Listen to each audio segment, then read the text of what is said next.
How's it going, everybody? Welcome back to another episode of Infinite Sports. I'm your host, Kenneth Gruenfelder. To recap Super Wild Card Weekend, I will not be doing it alone today. I brought a very special guest. We brought our friend Domi here over from Sloppy Saturdays, so we've had him on quite a few times to recap these games and also to give a post-mortem because it was kind of a rough weekend from a fan's perspective for both of us. So first of all, Dami, how are you today on this Tuesday? I'm doing pretty good. I enjoyed watching all the games with you because we pretty much watched all of them together besides the first game and the last game. So that was definitely fun. Like you said, it went as bad as it could possibly go fan wise for the both of us, which isn't a shocker. I wore both my players' jerseys. I jinxed them both. Another shocker. I've been ducking people too to not talk about what really went on, but course, Ken had me come on, so the ducking is no longer there. I'm sure some people will be tuning into this. Not that excited from that standpoint, but I'm always excited to talk to you and recap. Yeah, no, it was not a pretty weekend, but I will say though, from an objective standpoint, pretty much all of the games outside of last night. I mean, for three quarters the game was competitive, and we kept saying, especially on Sunday, hey, it's still anybody's game. It was still anybody's game until the fourth quarter, but we saw some really good games over the weekend. We saw some really good performances from especially the quarterbacks, especially the top quarterbacks in the league and up and coming quarterbacks and some of the guys that have been there already. And it really is setting up for a very exciting divisional weekend, which is usually one of the best weekends in football. So we'll see what this upcoming weekend has in store. But to kind of look at these games in totality, um, you know, before the year started, I I had the Rams winning the whole thing, and I still have that. But with this first game, I am really not confident coming out of it based off of how the game unfolded, the way the game looked. I mean, I thought the Rams were going to run away with this thing, and especially when the Panthers fumbled on, I think it was the punt or kickoff, but they lost the ball. I thought the Rams were going to turn that into points, and I thought that was basically going to be it, but that wasn't the case. I mean, the Panthers, they played a really good game. I thought that was probably Bryce Young's best game, honestly, or one of his best games as a pro. I thought he played really well. The Panthers, they gave it all. Their all. It just they came up a little bit short. I thought the Rams' defense was shaky. I mean, Stafford turned the ball over, threw that interception to Mike Jackson. I thought the Panthers had him, but then the Rams' offense locked in, and Stafford, put the ball where it needed to be. Parkinson made a nice catch, and the Panthers just ran out of time, honestly. And Jimmy Horn had that drop. Jimmy Horn Jr. had that tough drop at the end of the game. And the Panthers lose a close one. I mean, they almost knocked off the Rams twice this year. I thought, you know, the Rams were at a much better advantage this time around because I thought they wouldn't let that happen again, and it literally almost happened again. So I'm like still not confident in the Rams going into this weekend, but that was a great way to start it off. And then, um, one thing I do want to bring up though is uh, to you, like, who do you think was probably the most disappointing team this weekend? Because I think for me, and we talked about, well, I know where you're probably leaning, but I might not. I don't think I'm going to say that. I think for me, the most disappointing team this weekend for me was the Philadelphia Eagles. I thought, and I think going into that game, I mean, I was saying it when we were watching the games. We were together on Sunday to watch the games.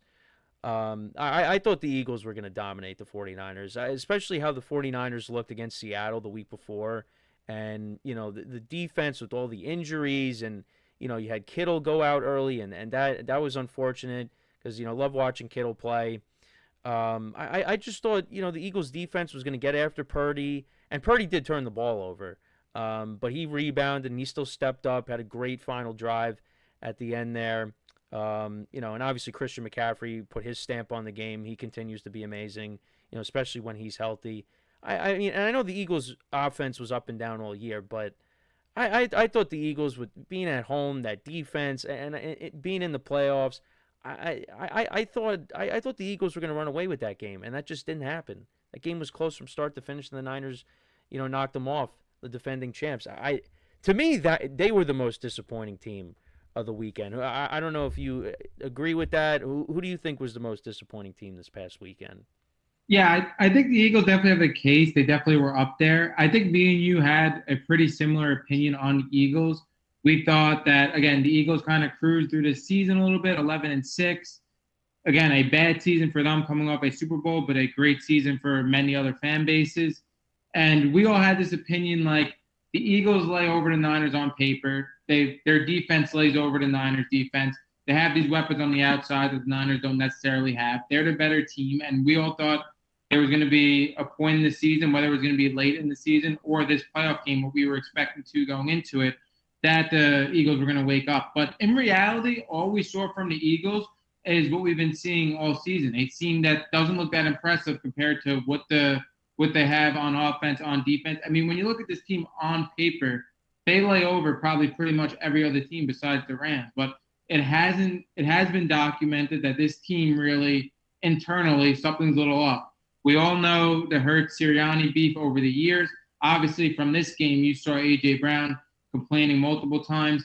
Then the thing I hate about A.J. Brown, he complains about the ball. And in that last drive, he has a monumental drop on Jalen Hurts. You can't have it both ways. You can't be out there complaining and then at the same time drop a meaningful ball in that game. But again, this 49ers team and with Kyle Shanahan, again, in my opinion, right now, even though he may not have the resume, he may not have the Super Bowls, I think he is by far the most impressive coach in the league. Obviously, everybody wants to talk about first-year coach Ben Johnson, and there's a ton of other guys, Sean McVay, a ton of great coaches. But what Shanahan is able to do with the receivers that he has, I mean, when we see a guy like DeMarcus Robinson have 111 yards in a game, it really doesn't matter to them what receivers they have because they are able, with the movement Shanahan gives, to give mismatches, to have a receiver on a linebacker. So with that, they don't necessarily need the weapons outside. And then obviously Christian McCaffrey has a case for the best player in the NFL. And then Brock Purdy, again, a guy that never hurt you. He's a pretty good quarterback. He made 2 monumental mistakes in this game. But again, Eagles got to go one of the most disappointing teams this weekend, let alone the season. I don't think we were expecting the Eagles to be 11-6. I don't think we were expecting the Eagles to be a first run out. And Kyle Shanahan continues to impress again with everything that he has lost throughout the season. He still finds ways to win. The only reason I wouldn't go Eagles is because, again, for me with the Eagles, not only do I think the 49ers are a really good team, I also think, again, we just thought that the Eagles were going to wake up, and they didn't. They kind of showed us what they did the whole entire season. Again, I don't even really want to get into it, but I think the Chargers were by far the most disappointing team. Again, based on expectations and what actually happened, I thought the Chargers-Patriots game was going to be a lot closer than it was. I thought the Chargers had a chance to win this game. Again, a lot of people wanted to go off Patriots, not really playing anybody. Again, didn't really play any teams over 500 throughout the year. There's only, again, less than a handful of teams they played that were over 500. I thought the Chargers had a really good chance again. Obviously, the Chargers, it wasn't, again, a team that I was going to pick as much as, again, I'm a fan of this team. My favorite players on this team. Not a team that I was going to pick to go to the Super Bowl or win the Super Bowl. Because, again, we get it. Everybody's hurt. We just talked about the 49ers being one of the most hurt teams. Chargers are probably at the top of the list of how hurt they are. They arrested Herbert the week before. Obviously, he's been playing with a broken hand for 4 weeks. You also look at the offensive line. They got 2 all-pro caliber offensive line guys. They are out. You look at the run game. The running game is absolutely horrible. You had a guy in Lamar in Hampton that was projected to play, barely played in this game. You're using Kamani Vidal. That was really never in your plan throughout the year. But again, when you look at this game, when you look at the play calling from Greg Roman, and again, as much as I am probably the biggest Justin Herbert fan on this entire earth, I do not think Justin Herbert played a game that he would play in the regular season. I think Justin Herbert really just has to get over this mental hump. I'm not saying the Chargers were going to win this game, because I do think the Patriots were playing out of their mind. I saw something that he was getting pressured 30 out of 31 times. Again, he has a broken hand. He has arguably the worst offensive line in the league. Again, everything is not great for him right now by any means.